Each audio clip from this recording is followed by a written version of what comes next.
देखें, अभी तो FILों के इंटरव्यू लेने जा रहे हैं 29 को।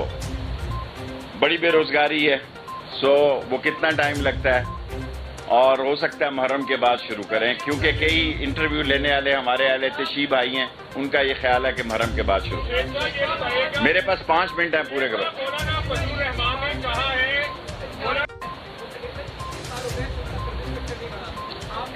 देखें, अभी तो FILों के इंटरव्यू लेने जा रहे हैं 29 को। बड़ी बेरोजगारी है, सो वो कितना टाइम लगता है, और हो सकता है मुहर्रम के बाद शुरू करें, क्योंकि कई इंटरव्यू लेने वाले हमारे अहले तशीब भाई हैं, उनका ये ख्याल है कि मुहर्रम के बाद शुरू। मेरे पास 5 मिनट हैं पूरे करो।